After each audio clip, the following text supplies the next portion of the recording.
Twelfth class. आपको मैंने group 16 के भौतिक गुण पढ़ने के लिए बता दिया था। अब हम स्टार्ट कर रहे हैं ग्रुप 16 के रासायनिक गुण। जो भी हमारे समूह 16 के जितने भी तत्व हैं, सबसे पहला रासायनिक गुण आता है हाइड्राइड्स। हाइड्राइड मतलब जब वो हाइड्रोजन से अभिक्रिया करेंगे तो हाइड्राइड बनाएंगे। तो जितने भी इस समूह के तत्व हैं वो हाइड्रोजन के साथ अभिक्रिया करके इस फॉर्मूला का हाइड्राइड बनाते हैं H2E। तत्व के नाम आपको याद हो गए होंगे, oxygen, sulphur, selenium, tellurium and polonium. तो ऑक्सीजन जब रिएक्ट करता है तो H2O, सल्फर होगा तो H2S। इस तरह से सभी मेंबर्स इस ग्रुप के हाइड्राइड्स बना सकते हैं। हाइड्राइड्स की भौतिक अवस्था में जल, जो सबसे पहला मेंबर है H2O, वो रंगहीन और गंधहीन द्रव है।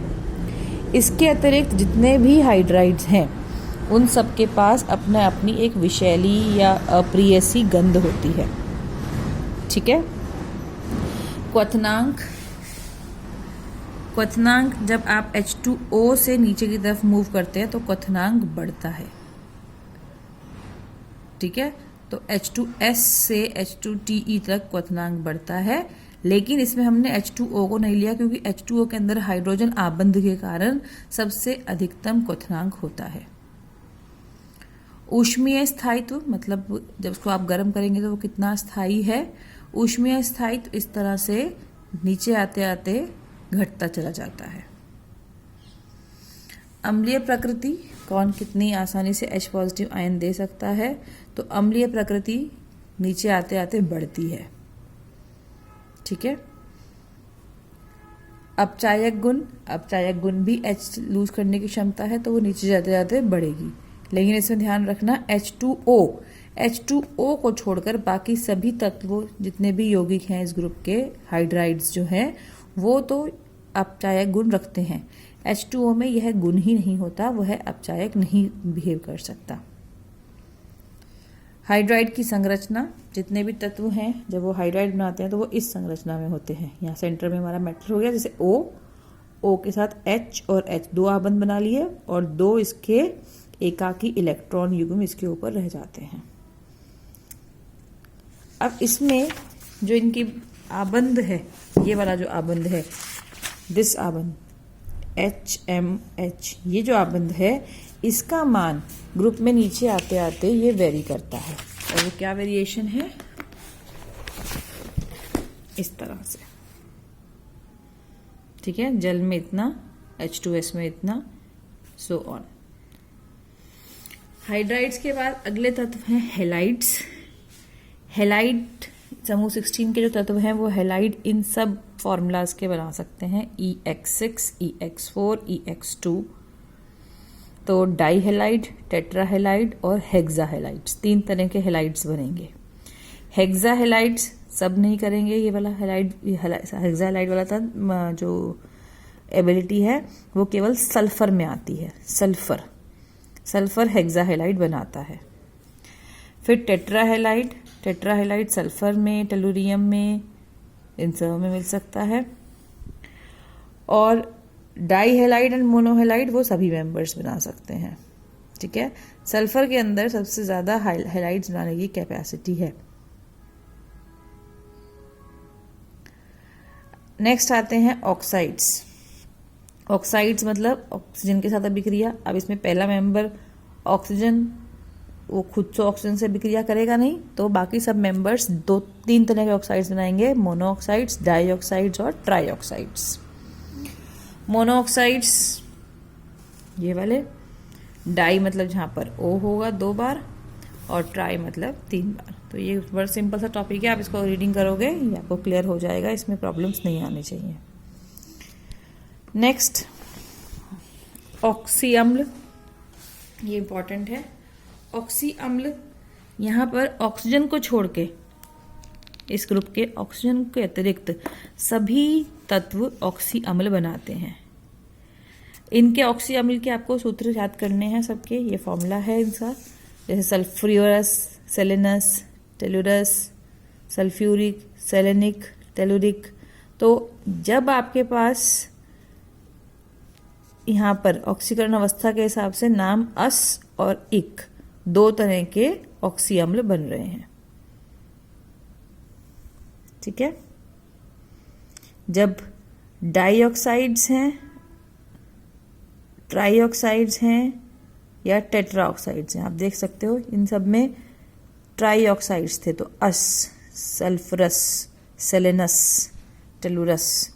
जब टेट्रा में चले गए, 4 ऑक्सीजन आ गई हैं तो इक, सल्फ्यूरिक, सेलेनिक, टेलुरिक। नेक्स्ट आता है ऑक्सीजन का असामान्य व्यवहार। असामान्य व्यवहार को मैंने ग्रुप 15 में बताया था। जो भी किसी भी वर्ग का पहला मेंबर होता है वह कुछ असामान्य व्यवहार शो करता है। उसके कारण इंपॉर्टेंट हैं। कारण क्या क्या थे? छोटा आकार, उसके अंदर डी कक्षकों की अनअवेलेबिलिटी। अब वो क्या क्या व्यवहार शो करता है उसके लिए आपके बुक में अगेन लिस्ट दी हुई है। इसमें से आप कोई से भी 4-5 प्रिपेयर कर सकते हो। ठीक है, इसके बाद बच्चों चेक पॉइंट 13.2 आ जाएगा। चेक पॉइंट 13.2 आपको रीड करके देखना है, प्रॉब्लम्स मुझसे डिस्कस कर लेना। नेक्स्ट हमारे पास इस ग्रुप में आता है डाई ऑक्सीजन। सबसे पहला मेंबर जो इस ग्रुप का है O2 ऑक्सीजन, वो जिस स्टेट में हमको मिलता है उसको बोलते हैं हम डाई ऑक्सीजन। अब इसको आप प्रयोगशाला में किस तरह से बना सकते हैं डाई ऑक्सीजन को? आप पोटेशियम क्लोरेट को मैंगनीज डाइऑक्साइड उत्प्रेरक की उपस्थिति में गर्म करते हैं तो पोटेशियम क्लोराइड और ऑक्सीजन निकलेगा।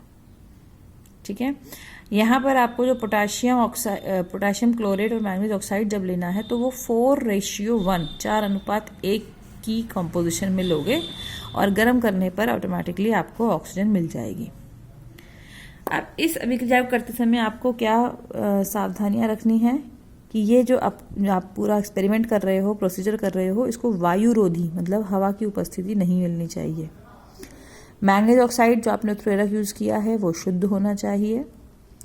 मैंगनीज डाइऑक्साइड और पोटेशियम क्लोरेट इनको अलग अलग पीस कर फिर मिक्स करना चाहिए।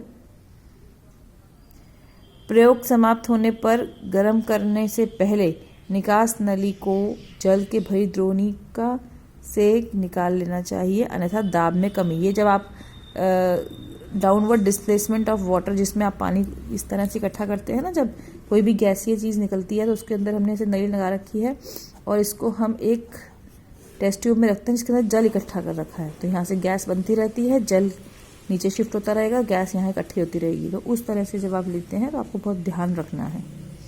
ठीक है, फिर ऑक्सीजन का शोधन।